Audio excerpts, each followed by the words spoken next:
Ya, assalamualaikum warahmatullahi wabarakatuh. Ya, siswa-siswi semua, hari ini kita akan coba untuk membahas materi ruang lingkup biologi.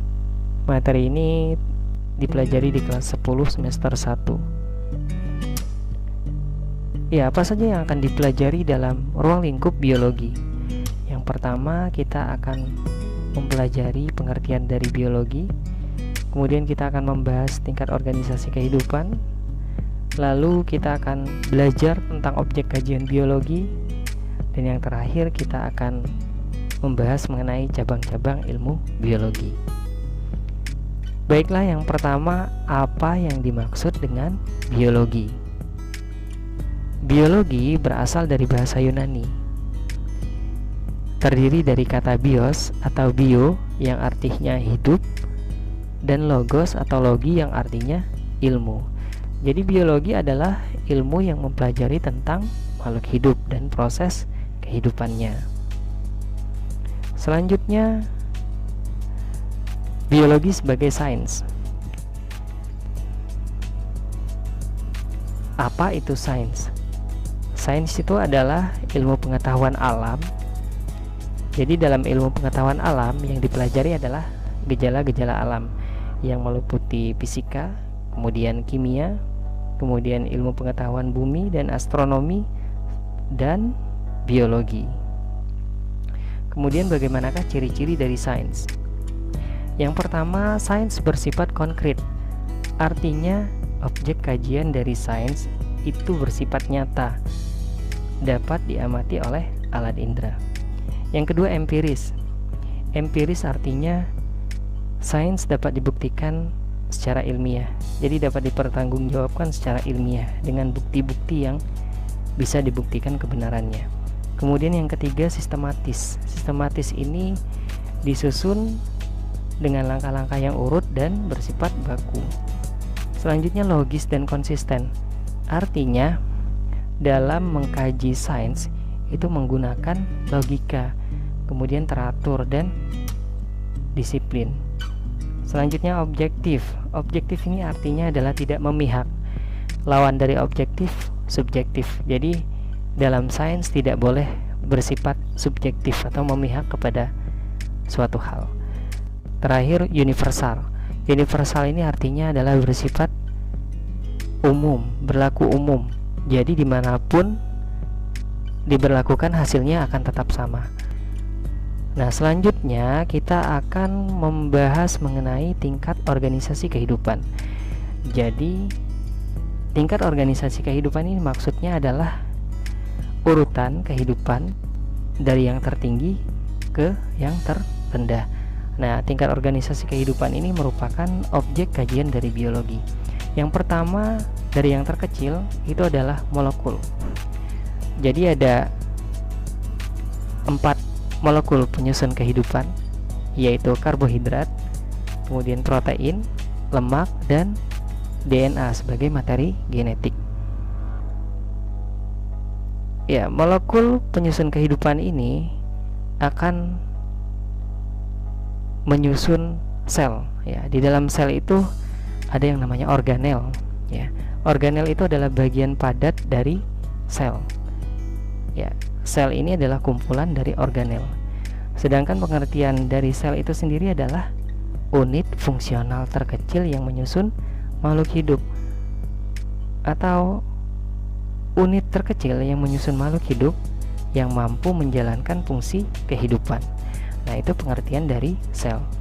Selanjutnya, kumpulan dari sel yang memiliki struktur yang sama dan mempunyai fungsi yang sama akan membentuk jaringan. Jaringan adalah kumpulan dari sel yang mempunyai struktur dan sifat yang sama. Ya, jaringan sebagai contoh misalkan ada jaringan tumbuhan. Misalnya jaringan epidermis. Ya, jaringan epidermis itu adalah kumpulan dari sel-sel epidermis. Kemudian kalau pada hewan ada jaringan darah misalkan. Jaringan darah ini tersusun atas sel-sel darah. Ada eritrosit, kemudian ada leukosit, dan ada trombosit. Ya, selanjutnya kumpulan dari jaringan ini akan membentuk yang namanya organ.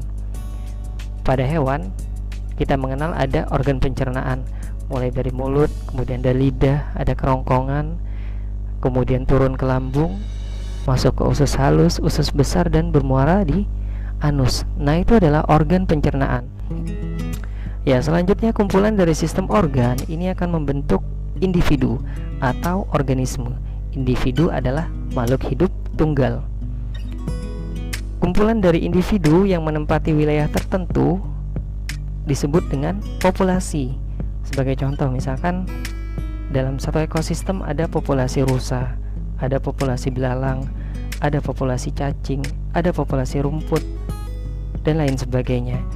Jadi kumpulan dari individu yang sejenis.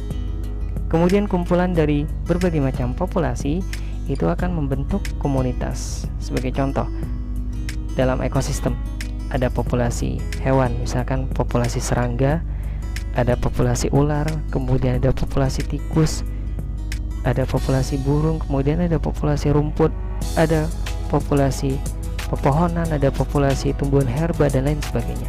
Itu yang namanya komunitas. Jadi kumpulan dari berbagai macam populasi. Kemudian kumpulan dari komunitas ini akan membentuk yang namanya ekosistem. Ya, ekosistem pengertiannya adalah hubungan timbal balik atau interaksi antara makhluk hidup dengan lingkungannya. Ya. Perluasan dari ekosistem ini akan membentuk yang namanya bioma. Ada beberapa bioma yang kita pelajari. Yang pertama ada taiga, kemudian ada tundra, kemudian ada gurun, hutan hujan tropis, kemudian savana, ada stepa. Nah, setiap bioma ini memiliki kekhasan dalam hal flora dan fauna yang mendiaminya. Nah, selanjutnya tingkat organisasi kehidupan yang paling tinggi itu adalah biosfer atau yang disebut dengan lapisan kehidupan. Baiklah siswa-siswi semua, selanjutnya kita akan membahas mengenai cabang-cabang ilmu biologi. Ya, berikut ini adalah objek kajian dari biologi. Jadi, objek kajian ini adalah objek yang dipelajari dalam biologi, mulai dari molekul sampai organ, kemudian ekosistem tumbuhan, hewan, kemudian ada perkembangan embrio, ada primata, hormon, kemudian persebaran makhluk hidup, serangga, dan burung. Ini cangkupan dari objek kajian biologi. Ya, kalau kita perhatikan, misalkan ya, molekul ini dipelajari dalam biologi molekuler. Jadi biologi molekuler mempelajari tentang molekul. Kemudian ada biosel atau sitologi, mempelajari sel dan organel. Kemudian ada histologi, mempelajari jaringan. Lalu misalkan ada objek kajiannya embrio. Nah, perkembangan embrio itu dipelajari dalam embriologi. Kemudian ada serangga, entomologi, ornitologi, mempelajari burung. Ya, kemudian ada mikrobiologi, mempelajari mikroorganisme atau makhluk hidup yang berukuran renik. Jadi ada 3, ada bakteri, kemudian jamur, dan virus. Bakteri dipelajari dalam bakteriologi, jamur dipelajari dalam mikologi, virus dipelajari dalam virologi. Kemudian ada juga disiplin ilmu dalam biologi yang merupakan kombinasi dari beberapa cabang ilmu atau disiplin ilmu, yaitu bioteknologi. Jadi bioteknologi ini adalah kumpulan dari berbagai macam disiplin ilmu. Di antaranya adalah mikrobiologi, kemudian ada rekayasa genetika, ada biokimia juga yang terlibat dalam bioteknologi. Kemudian biokimia ini adalah cabang ilmu biologi yang mengkombinasikan disiplin ilmu biologi dan kimia. Yang dipelajari adalah metabolisme. Ya, siswa-siswi semua, demikianlah pembahasan kita hari ini. Untuk selanjutnya kita akan mempelajari tentang metode ilmiah. Tetap stay at home, tetap belajar dari rumah, tetap semangat. Sampai jumpa di lain kesempatan. Semoga kita bisa bertemu di sekolah. Assalamualaikum warahmatullahi wabarakatuh.